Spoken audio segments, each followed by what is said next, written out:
남대문 시장에서 겨울철 길거리 별미 호떡을 파는 김정균 씨는 요즘 수입산 재료값 걱정이 큽니다. 일주일 단위로 계속 올라요. 식용유만 오른 게 아니고 설탕도 오르고 씨앗 다 올랐는데 우리는 그거에 비해서 다 올릴 수가 없어요.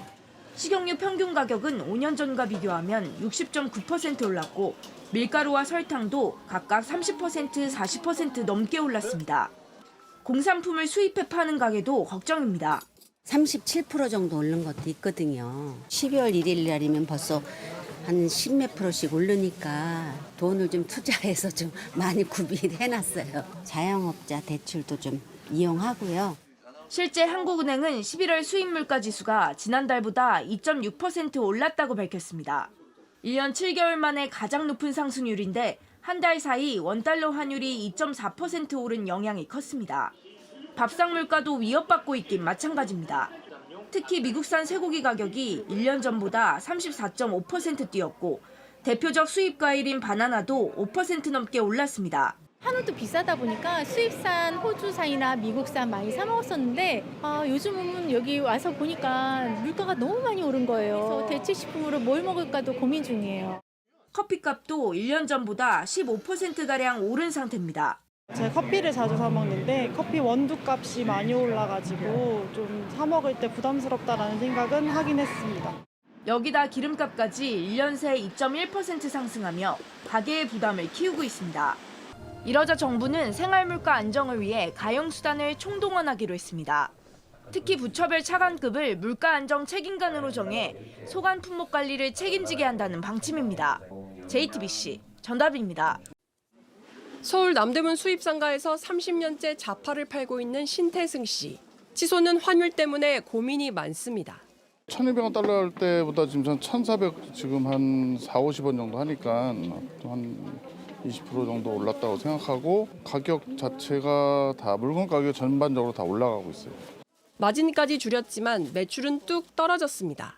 장사도 어렵고 수입하는 거 자체도 다 물건 가격이 다 올라가니까 판매량이 좀 낮고 그렇습니다. 손님들도 소비들을 많이 안 하시고. 손님들도 고민이 많은 건 마찬가지입니다. 수입품 봤는데 견과류도 보고 모두 액세서리도 봤는데 많이 올랐더라고요. 그래서 선뜻 이게 사기는 안 되는 것 같아요. 그래서 우리 쳐다만 보고 왔어요. 최근 원달러 환율이 1,500원 선을 위협하며 연말 물가에 비상이 걸렸습니다. 지난달 1,400원대로 올라선 환율은 고공행진을 이어가더니 이달 중순부터는 1,460에서 1,470원 선까지 올라섰습니다. 수입 물가가 오르며 원자재 가격과 소비자 물가도 덩달아 오르는 상황. 최근 한국은행은 소비자 물가 상승률 전망치를 올해 2.0%에서 2.1%로, 내년은 1.9%에서 2.1%로 각각 높였습니다. 고환율 여파로 국내 주유소 기름값도 5주 연속 오름세입니다. 다만 대한석유협회는 최근 국제유가가 하락한 만큼 다음 주부터는 국내 유가 상승폭도 둔화될 전망이라고 밝혔습니다. JTBC 정아람입니다. 원달러 환율이 1,480선을 위협하고 있습니다. 오늘 1,477.1원을 기록하며 7개월 만에 최고치를 나타냈습니다. 해외 투자에 나선 기업과 유학생들 부담이 커지자 정부가 환율 안정의 소방수로 국민연금을 동원하는 방안까지 검토하기로 했습니다. 박소연 기자입니다. 내년 완공이 목표인 LG 에너지솔루션의 미국 애리조나 배터리 공장입니다. 투자 규모는 32억 달러, 착공 당시 원달러 환율을 적용하면 우리 돈 4조 2천억 원 규모였지만 이듬해부터 환율이 오르면서 투자 금액이 5천억 원 넘게 늘어난 걸로 추정됩니다. 이 같은 상황은 미국 현지 공장을 늘리고 있는 SK온과 삼성 SDI도 마찬가지입니다.